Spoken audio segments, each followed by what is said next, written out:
5 আগস্টে নাকি ওই যে বাথরুমে আপনাকে পালিয়ে থাকতে হয়েছিল, তারপরে মানে ছাত্রদের সহায়তায় আপনি প্রাণে বেঁচে যান। বাড়ি অ্যাটাক করছে তখন, এছাড়া উপায় কি ছিল? তো আপনি কি তাহলে বলতে চান যে কেন মানে ছাত্ররা কি তাহলে আপনি কি আপনাকে রক্ষা করেছে? হ্যাঁ, এটাও তো ঠিক। কিন্তু কিন্তু অনেকে তো বলছে যে ওই সময় মানুষের মনে যে ক্ষোভ ছিল মানে আওয়ামী লীগের প্রতি বা আপনাদের প্রতি, তো সে সময় ছাত্ররা আপনাকে রক্ষা করবে, মানে এটা অনেকের কাছে মানে বিশ্বাসযোগ্য হচ্ছে না বিষয়টা। ওরা বলছে আপনার উপর রাগ ছিল, কিন্তু আপনার সামনে এসে আমাদের হাত পানি হয়ে গেছে। তো এরপরে আপনি তাহলে 3 মাস তো দেশেই ছিলেন। হ্যাঁ, ছিলাম। তো দেশ থেকে মানে তাহলে মানে গেলেন কিভাবে? ওখানে আপনাকে কারা সহযোগিতা করলো, এটা কি বলা যাবে? এটা কি বলা যায়? আচ্ছা, তো এখনো মানে দেখা যাচ্ছে যে মোহাম্মদে পরে আমার জি আচ্ছা বলেন। যেভাবে তল্লাশি, বাড়িতে বাড়িতে অভিযান, আত্মীয় স্বজনের বাড়িতে তল্লাশি, এসব একবারে চরমে। তো এটা তাছাড়া তখন শরীরটাও আমার একটু সমস্যা হয়ে পড়ছিল, অনেকগুলো ওষুধ খেতে হয়। ওষুধ খেলে আমি ভাবলাম যে অ্যারেস্ট হলে তো আমাকে ওষুধ খাওয়ানোর হলো। অনেক কিছু চিন্তা করে আমি শেষ পর্যন্ত সিদ্ধান্ত নিলাম ওখানে আর থাকবো না।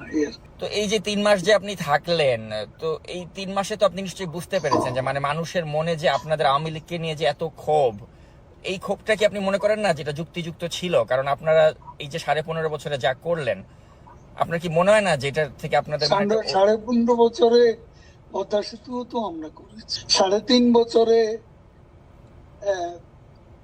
মেট্রো রেলও তো আমরা করেছি, 7.5 বছরে 15 বছরে ঢাকা এলিভেটেড এক্সপ্রেসওয়ে তো আমরা করেছি।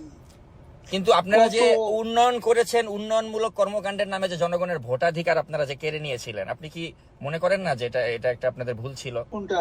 মানে এই যে উন্নয়নের কথা বলে আপনারা যে গণতন্ত্র না উন্নয়ন, কিন্তু দেখা গেল আপনারা উন্নয়নের কথা বলে 18 সালে একটা রাতের ভোটের নির্বাচন করলেন, 2024 একটা ডামি নির্বাচন করলেন।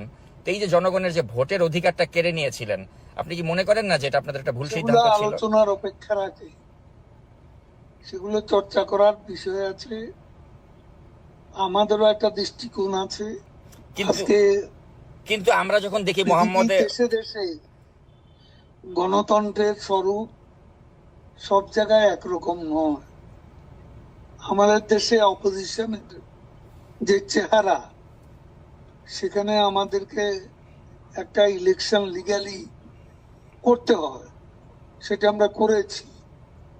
এটা কিন্তু উন্নয়নকেও আমরা, দেশের মানুষ যা চায়, আজকে আপনি অপিনিয়ন পোল নেন, বেশিরভাগ লোক শেখ হাসিনা আবার আসুন, এবং শেখ হাসিনাকে আমরা চাই, এই কথা আজকে মানুষের মুখে।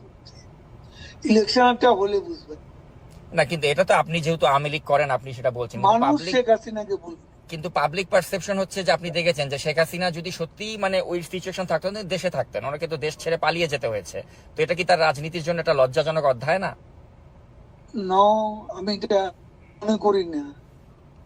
তখন তার বেঁচে প্রয়োজন ছিল, কারণ তাদের সেদিন প্ল্যানই ছিল তাকে কিল করবে। আচ্ছা, বেগম খালেদা জিয়াও তো মারাত্মক শারীরিকভাবে অসুস্থ ছিলেন, কিন্তু কই উনি তো কম্প্রোমাইজ করেননি, উনি তো আপোষ করেননি, উনি তো দেশেই থেকেছেন, তাকে চিকিৎসাও করতে দেননি। হ্যাঁ, কিন্তু উনি তো আপনাদের সাথে কম্প্রোমাইজ করলে তো আপনারা তাকে বিদেশে যেতে দিতেন, তো তিনি তো কম্প্রোমাইজ করেননি, কিন্তু আপনাদের নেতৃত্ব কম্প্রোমাইজ করে ভারতে চলে গেলেন।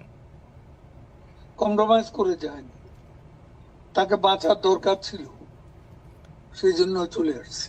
কিন্তু আপনার কি মনে হয় না যে আপনারা ওই সময়টাতে যখন শাসনভারে ছিলেন তখন আপনারা এমন সবকিছু, বাংলাদেশে অপিনিয়ন পোল নেন, মানুষ কাকে সমর্থন করে, আমি সেই কথাই যাচ্ছি।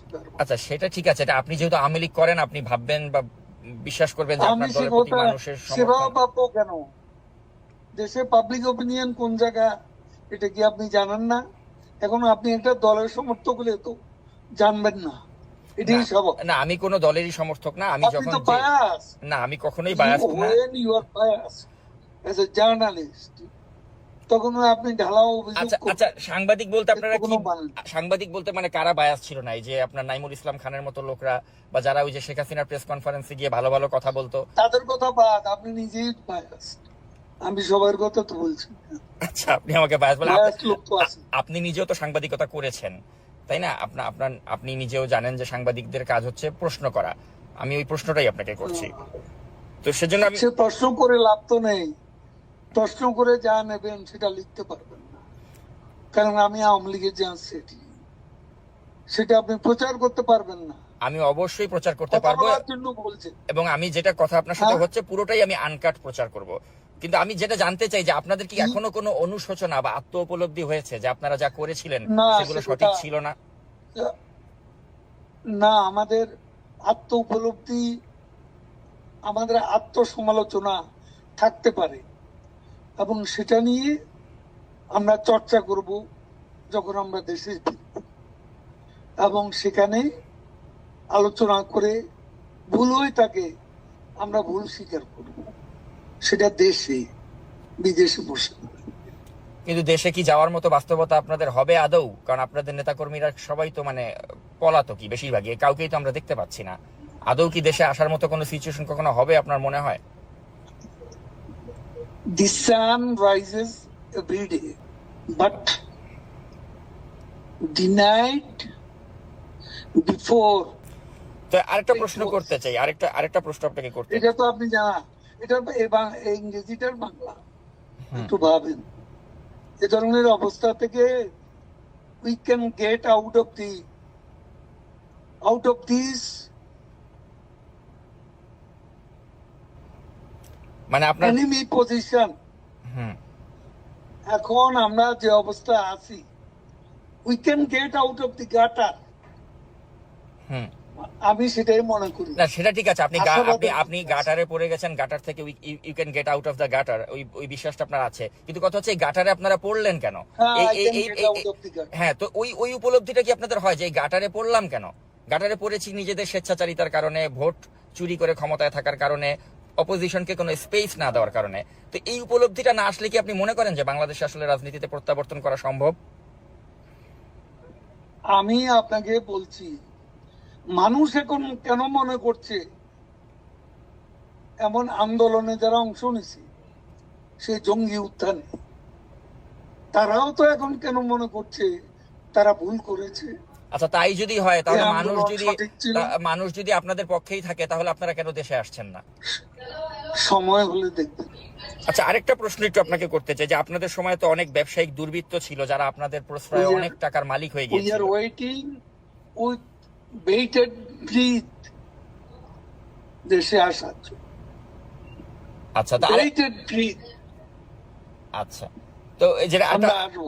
আরেকটা প্রশ্ন করতে চাই আপনাকে যে আপনাদের সময় তো অনেক ব্যবসায়িক দুর্বৃত্ত, তারা হাজার হাজার কোটি টাকার মালিক হয়ে গিয়েছিল। এমনও ব্যবসায়ী ছিল, বসুন্ধরা গ্রুপের মালিক, সে বলেছিল যে মৃত্যুর আগেও শেখ হাসিনার সাথে আছি, মৃত্যুর পরেও থাকবো। কিন্তু তার পত্রিকাতে এখন দেখছি আমি আপনাদেরকে একটা এভাবে কথা সমালোচনা বলি। হয়। তো আপনার কি মনে হয় না আমি যে এরা বারবার আপনাকে এই যে এত একটা কথা সুসময়ের বলছি। পাখি আপনারা তৈরি করেছিলেন, যারা এখন আপনাদের বিরুদ্ধে তাদের পত্রিকা মিডিয়াকে কাজে লাগাচ্ছে, এটা কেমন লাগে আপনার কাছে? আপনার এই চেহারাটা, এই বক্তব্যটা কোথায় যাবে যদি আমরা ফিরে যাই?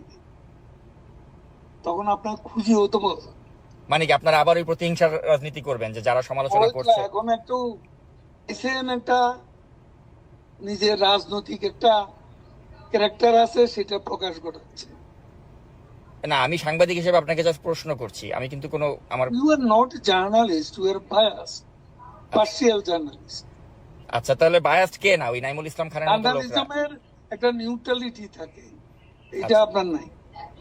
আপনি তো অ্যাটাক করতেছেন একটা পক্ষ হইয়া।